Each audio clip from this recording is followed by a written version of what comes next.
Tickets gone. Every single one of them, before the draw was even finalized.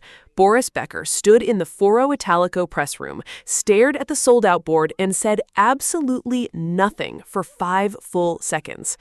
A 20-year-old girl from the Philippines, unseeded, ranked 44th in the world, fresh off 3 consecutive early exits on clay, had just triggered the biggest pre-tournament ticket rush Rome had witnessed in over a decade. Nobody predicted this. Nobody wrote this script. And the moment the tennis world started paying attention, everything they thought they knew about Alex Eala began unraveling in the most beautiful, terrifying, electric way possible. This is not just a tennis story. This is what happens when an entire nation falls in love with a player, and the world has no choice but to stop and watch. She had every reason to stay in Spain. The Catalonia Open was right there, a manageable WTA 125 event, a soft draw, a genuine shot at a title, and a much-needed confidence boost after the bruises of a brutal clay season. Alexandra Eala was listed among the top seeds. She could have walked onto that court in Spain and walked off with a trophy. Instead, she disappeared from the draw entirely. No statement, no social media announcement, just a name missing from the official entry list when it dropped late on a Sunday night in Manila. The tennis world noticed immediately. Forums lit up, Filipino fans flooded comment sections, journalists started making calls, and within hours, the truth emerged. Eala had made a decision that was either deeply strategic or completely reckless, depending on who you asked. She was going to Rome, not the safe road, not the easy tournament. Rome, the 2026 Italian Open WTA 1000 at the legendary Foro Italico, running May 5th through May 17th, stacked with the deepest women's field assembled anywhere on the clay swing. World number 1 Aryna Sabalenka, Elena Rybakina, Coco Gauff, Iga Swiatek hunting her 4th Roman title, Jasmine Paolini defending on home soil, Emma Raducanu, Naomi Osaka, Madison Keys, Mira Andreeva, name after name after name that would terrify most players ranked in the top 20, let alone someone sitting at 44th without a seeding to protect her from the gauntlet. Eala had endured a clay season that was, on paper, a quiet disaster. She fell to Jelena Ostapenko in Linz, Leylah Fernandez ended her Stuttgart run early, then came Madrid, a 6-2, 6-1 dismantling at the hands of Elise Mertens, a match where Eala won just 37% of her second serve points. 3 tournaments, 2 wins total, and a record of 2-3 on the surface heading into the most consequential clay event before Roland Garros. But here is what the scorelines never captured. Eala had spent every available hour at the Rafael Nadal Academy on clay, grooving ground strokes, sharpening movement, rebuilding the mental framework that had shaken loose over 3 brutal weeks. She was not running from the pressure. She was running straight at it. She wants to go deep in Rome, a source close to her camp told reporters. That sentence, brief and quiet, detonated across the entire Philippines. Deep in Rome, against that field, unseeded, a 20-year-old who had never won a WTA 1000 match on clay in her career? The Filipino fan base heard it and did something nobody anticipated. They bought every ticket they could find. Here's a number worth sitting with. The Campo Centrale holds nearly 10,500 people. For context, that's more than the total population of several towns in the provinces of the Philippines that were going to try, against all odds, to put someone inside that arena. Travel packages began circulating on Facebook and TikTok within 48 hours of Eala's withdrawal from the Catalonia Open. Filipino community groups in Rome, in Milan, in Madrid, in London, in Dubai, all of them organizing, coordinating, pooling resources. Tourism agencies in Manila started promoting Eala in Rome packages before the Italian Open had even released its full schedule. Philippine Airlines, quietly monitoring the surge, watched its Rome-bound booking numbers jump in a window that coincided precisely with the announcement of Eala's entry. Rome had hosted tennis legends for 83 consecutive editions of this tournament. The Foro Italico had witnessed Margaret Court, Steffi Graf, Monica Seles, Serena Williams, and Novak Djokovic within its clay-red borders.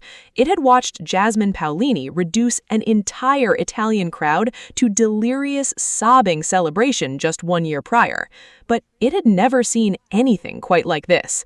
The organizers watched the ticket demand curves and initially assumed a data error. Then they checked again. Then they called each other. Then someone walked the data upstairs to the people who make decisions about court scheduling and logistics, and those people sat very quietly for a moment before reaching for their phones. That moment is exactly where Boris Becker entered the story. The 6 Grand Slam champion and one of tennis's most recognizable ambassadors was scheduled for Italian Open promotional duties, the kind of speaking engagements and courtside appearances that major tournaments use to amplify their global reach. Becker had done it a dozen times before at events across the circuit. He expected a routine week in Rome. What he encountered instead was a press briefing where the first question from a Filipino journalist cut straight through the preliminaries. Mr. Becker, tickets for Eala's potential matches are already sold out in certain categories. What does that say about her impact on the sport? Becker paused, looked at the moderator, looked back at the journalist. Sold out? He repeated. The journalist confirmed it. Pre-tournament demand for sessions featuring Eala had already outpaced comparable demand windows from prior years. Becker leaned back and said, quietly but completely clearly, "That is remarkable. I have not seen that kind of anticipation for an unseeded player in a very long time. She must be doing something right." That clip spread to every Filipino tennis page on the internet within the hour. Every single one. There is a version of this story that ends in warning. Expectation, when it arrives this large and this fast, has destroyed talented athletes before. The weight of an entire nation's hope pressed onto young shoulders has produced collapses so complete and so painful that careers never fully reassembled afterward. Tennis history is populated with players who cracked under pressure they had never asked for and could not distribute anywhere else. Eala has watched this happen to others. She is 20 years old and she is not naive. But she has also demonstrated, through the specific way she has competed in the most charged environments of her early career, something that analysts and coaches and former champions have all separately noticed.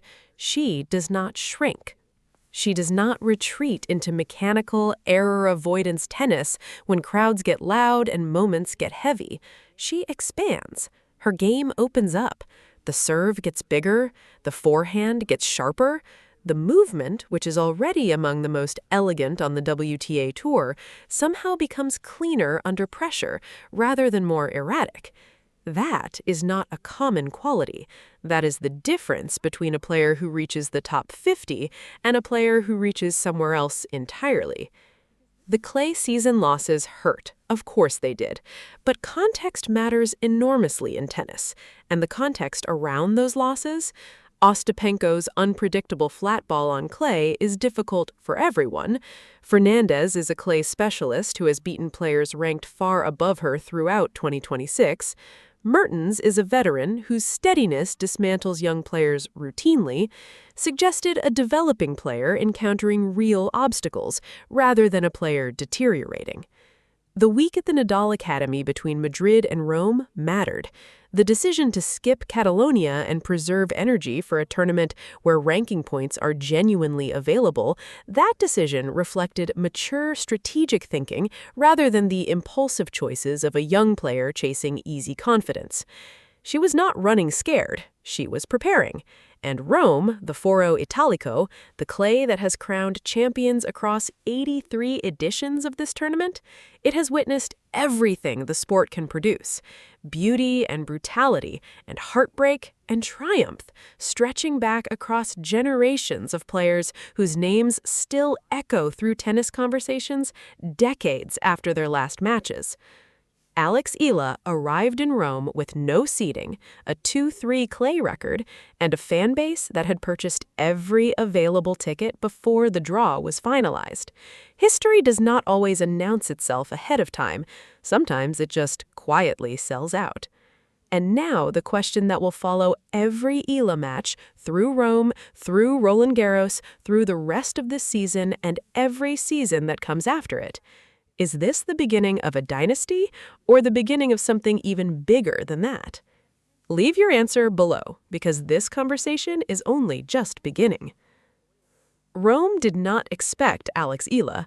Rome did not prepare for what she brought with her. The noise, the passion, the sold-out sessions, the Boris Becker double-take heard across the entire tennis world. She arrived unseeded, underestimated, and carrying the hopes of every Filipino who has ever watched a tennis match and dared to believe that someone from their country could belong on the grandest stages the sport owns. Whether she wins in round 1 or advances all the way to the final, the story has already been written in the most important ink of all, the kind that makes legends pause and ask, wait, did I just witness something I will be talking about for the rest of my life? Watch this space. Watch Alex Eala. Watch Rome. If this story moved you, if you felt even 1 second of that electricity, smash the subscribe button right now. New videos every week covering the moments, the drama, and the players rewriting what women's tennis can be. Subscribe. You do not want to miss what comes next.